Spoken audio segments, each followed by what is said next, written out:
Scott land ایک ایسی دھرتی جہاں موسم تو بدلتا رہتا ہے مگر کچھ آوازیں، کچھ سرگوشیاں صدیاں گزرنے کے بعد بھی نہیں بدلتی۔ یہ پہاڑ، یہ وادیاں، یہ جھیلیں، سب اپنے اندر ایک ایسی خاموش کہانی چھپائے بیٹھی ہیں جو آج تک پوری طرح کسی کو سمجھ نہیں آئی۔ یہاں ہر پتھر، ہر درخت، ہر راہ ایک تاریخ رکھتا ہے۔ کبھی کبھی یوں لگتا ہے جیسے یہ زمین سانس لیتی ہے، اور اپنی سانس کے ساتھ کوئی گہرا راز بھی نکالتی ہے جو صرف وہی سن سکتا ہے جو واقعی سننے کی ہمت رکھتا ہو۔ اس کہانی کی شروعات ایک ایسی وادی سے ہوتی ہے جسے مقامی لوگ ایکو ویلی کہتے ہیں۔ سرکاری نقشوں میں اس کا کوئی نام نہیں، سیاحتی گائیڈز میں اس کا ذکر نہیں ملتا، یہاں تک کہ اسکاٹ لینڈ کے باسی بھی اس جگہ سے گریز کرتے ہیں۔ وہ کہتے ہیں کہ یہ وادی بدقسمتی لاتی ہے، شاید کچھ ایسا چھپائے بیٹھی ہے جو انسان کی سمجھ سے باہر ہے۔ لیکن کہانیاں ہمیشہ کسی نہ کسی بہادر کو اپنی طرف بلا ہی لیتی ہے۔ آواز ہلکی گہری ہوتی ہے، اور اسی طرح ہماری کہانی کا مرکزی کردار ایڈرن میکلیلن اس وادی تک پہنچا۔ ایڈرن ایک مورخ تھا، اس نے اپنی پوری زندگی اسکاٹ لینڈ کے گمشدہ قصوں کا پیچھا کرتے ہوئے گزار دی۔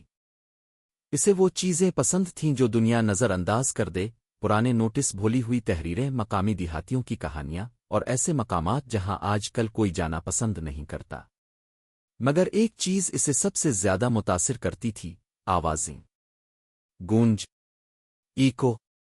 بچپن میں ہی اس نے ایک رات اپنی دادی کے گھر کے پاس موجود جنگل میں ایسی آوازیں سنی تھیں جو نہ انسانی تھیں نہ ہوا کی، وہ ایکو کی طرح تھیں، مگر ان میں کسی کا درد تھا، کچھ ایسا جیسے کوئی صدیوں سے پکار رہا ہو، مگر آواز اپنی منزل تک نہیں پہنچ پا رہی۔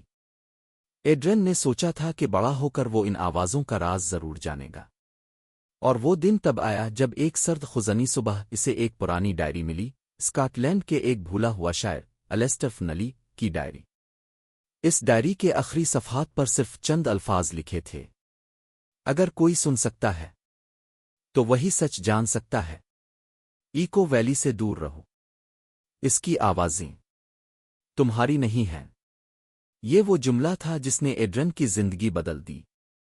اس نے اپنا سامان باندھا، کیمرے، آڈیو ریکارڈر، چند کتابیں، اور نکل پڑا اس جگہ کی طرف جہاں سے صدیاں پہلے بھی آوازیں آتی تھیں، اور شاید آج بھی آ رہی تھیں۔ نریٹر: آہستہ رفتار۔ ایکو ویلی تک پہنچنے کا سفر آسان نہیں تھا، لمبے پتھریلے راستے، گھنی دھند، اور وہ خاموشی جو انسان کو اندر تک خالی کر دیتی ہے۔ ایڈرن نے کئی کلومیٹر کا سفر پیدل طے کیا، درختوں کے پتوں پر اس کے قطرے کانپ رہے تھے جیسے وہ خود بھی ڈرے ہوئے ہوں۔ کہیں دور پہاڑوں میں کوئی پرندہ چیخا، مگر اس کی آواز بھی گونج کر ختم نہ ہوئی، وہ بس رک گئی، جیسے اسے کوئی سن ہی نہیں پایا۔ یہ وہ لمحہ تھا جب ایڈرن نے پہلی بار محسوس کیا کہ اس جگہ میں کچھ عجیب ہے۔ یہاں ایکو، جو پہاڑوں کی پہچان ہوتی ہے، غائب تھی۔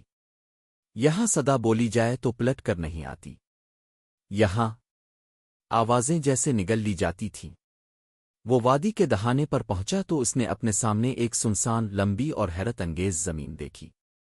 گھاس دور تک پھیلی تھی مگر درمیان میں ایک پتلی سی پتھریلی راہ دکھائی دیتی تھی۔ وہ راستہ صدیوں سے شاید وہیں تھا، مگر اس پر قدموں کے نشان نہ ہونے کے برابر تھے۔ ایڈرن آگے بڑھا، وہ چلتا رہا، اور کچھ ہی دیر بعد اسے ایک عجیب چیز محسوس ہوئی، ہوا کی رفتار بدل گئی، جیسے کوئی سانس لے رہا ہو۔ ایک سرد جھونکا آیا، اور ساتھ ہی ایک آواز، ہلکی سی، جیسے کوئی فاصلوں سے اسے پکار رہا ہو۔ ایڈرن، وہ رک گیا، سینے میں ڈانسز بھر گئی۔ نام لینے والا کون ہو سکتا تھا؟ یہاں تو کوئی نہیں تھا، مگر ہوا خاموشی سے گزر گئی، اور اگلے لمحے کوئی آواز نہ تھی۔ ایڈرن نے خود کو سمجھایا کہ شاید یہ اس کے ذہن کا دھوکا ہے۔ لمبے سفر، سرد موسم، بھاری بیگ، کم نیند، کوئی بھی انسان ایسی چیزیں سن سکتا ہے، مگر جو آواز اسے سنائی دی تھی وہ انسانی تھی، اور سب سے خوفناک بات، وہ اس کے اپنے لہجے جیسی تھی۔